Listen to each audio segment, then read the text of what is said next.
क्या सेना में महिलाओं को समान मौके मिलने शुरू हो गए हैं, जैसे कि कवायद सरकार की तरफ से भी की जा रही है लंबे समय से? देखिए, अगर हम एंट्री की बात करें, अगर सेना में हम एंट्री की बात करें तो 5 तरीकों से अभी महिलाओं की एंट्री सेना में हो रही है। इसमें 4 तरीके ऑफिसर रैंक में, और जबकि एक तरीका जो है जवानों के रूप में है। अगर यहाँ हम सिर्फ थल सेना की बात कर रहे हैं, आपको याद होगा कि पहले एनडीए जो सेना का सबसे बड़ा टेस्ट होता था नेशनल डिफेंस एकेडमी के लिए, एनडीए का जो टेस्ट होता था उसमें महिलाओं को बैठने की अनुमति नहीं थी।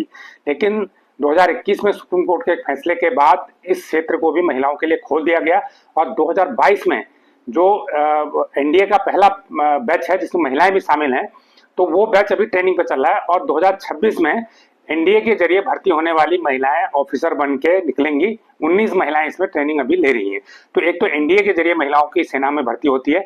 दूसरा तरीका है यूपीएससी नॉन टेक्निकल। तो यूपीएससी नॉन टेक्निकल में भर्ती होती है। इसका एग्जाम यूपीएससी के जरिए होता है। इसमें जो ग्रेजुएट महिलाएं हैं उनको मौके मिलते हैं, इसे ग्रेजुएट यूपीएससी भी बोलते हैं।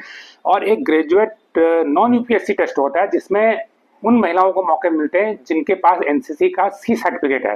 जो एनसीसी के जरिए महिलाएं एक सर्टिफिकेट धारी हैं, जो सर्टिफिकेट होल्डर हैं, उनको भी आर्मी में भर्ती का मौका मिलता है। ये भी एक एंट्री का पॉइंट है। इसके अलावा एक ग्रेजुएट एंट्री स्कीम है आर्मी की, जिसमें जिसमें पुरुष और महिलाओं दोनों का मौके मिलते हैं। इसमें आमतौर पर जो इंजीनियर्स होते हैं, जो बाहर से इंजीनियरिंग की डिग्री कर चुके होते हैं, उनको मौके मिलते हैं, उनको भर्ती के मौके मिलते हैं। तो महिलाओं को भी इसमें मौके मिलने। तो 4 तरीके तो महिलाओं के ये हो गए एंट्री के।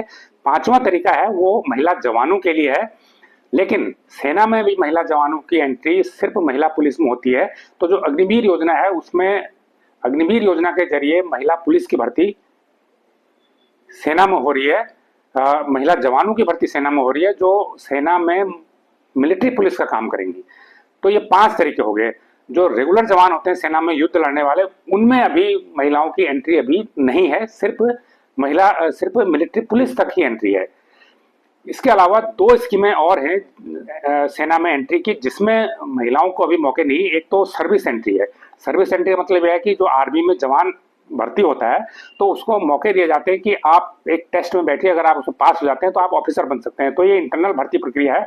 क्योंकि महिलाएं जवान के लेवल पर अभी, जो मिलिट्री पुलिस का हमने बताया कि वो कुछ ही समय 2-3 साल पहले ही शुरू हुआ है, तो अभी वो व्यवस्था नहीं थी, इसलिए महिलाओं के लिए ये मौके अभी नहीं है। लेकिन चूंकि अब मिलिट्री पुलिस में महिलाओं की संख्या धीरे धीरे बढ़ रही है, और उनकी संख्या 600-700 के बीच में अभी होने की उम्मीद है। तो जैसे ही वो बढ़ेगी तो मिलिट्री पुलिस में जो महिला जवान भर्ती होती है उनको भी मौके मिलेंगे कि आप इंटरनल टेस्ट दीजिए, अगर आप उसमें पास हो जाते हैं तो आप एज ए ऑफिसर आर्मी में अपना कैरियर शुरू कर सकती हैं। तो एक मौका महिलाओं के लिए यहाँ खुल सकता है। 7वां जो एंट्री का मौका है जो पुरुषों के लिए है, वो है टेरिटोरियल आर्मी। लेकिन महिलाओं के लिए भी टेरिटोरियल आर्मी में एंट्री नहीं है। तो इस टेरिटोरियल आर्मी भी मांग चल रही है कि जब पुरुषों को आप एंट्री दे रहे हैं, आप सब जगह एंट्री शुरू कर रहे हैं, तो यहाँ भी दीजिए। तो इसमें भी विचार चल रहा है। हो सकता है आने वाले समय में टेरिटोरियल आर्मी के जरिए भी महिलाओं की सेना में एंट्री हो जाए।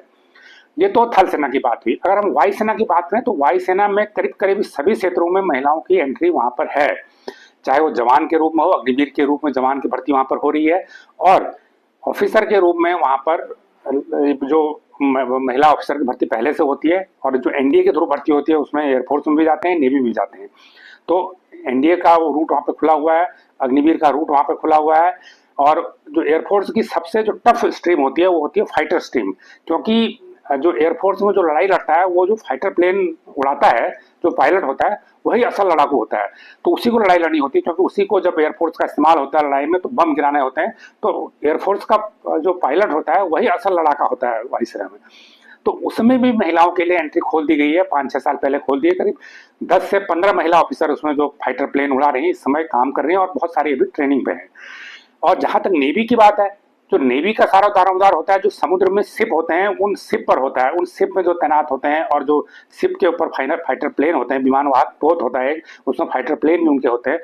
तो वहां भी सारे रास्ते शिप के और फाइटर प्लेन के, इनके लिए महिला अफसरों के लिए खोल दिए गए हैं। इसके अलावा जवान के रूप में एक जो सेलर होता है, नाविक जिसे हम बोलते हैं, उसके लिए भी अग्निवीर के जरिए नौसेना में भर्ती हो रही है।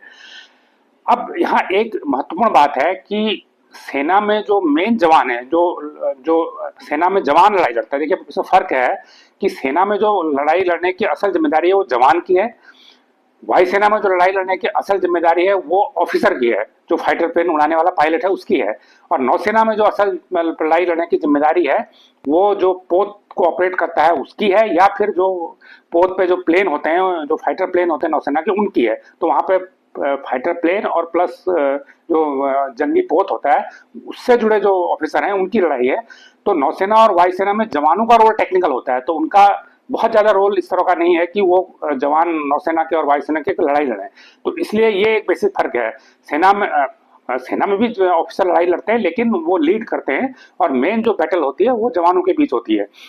तो अब अगर हम बात करें तीनों सेनाओं में आज की तारीख में महिलाओं की संख्या कितनी है, देखिए थल सेना में जो कुल उसकी स्ट्रेंथ है ऑफिसर और जवान मिला के 11 लाख के आसपास होने का अनुमान इस समय है।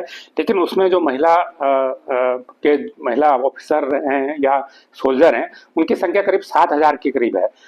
बहुत कम है, देखा जाए तो 11 लाख में 7,000 महिला फोर्स है तो बहुत कम है।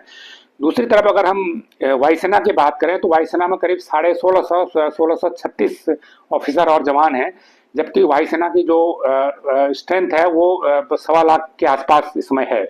इसी प्रकार अगर हम नेवी की बात करें, नेवी की भी स्ट्रेंथ अच्छी खासी है, 12-13 हजार के आसपास है।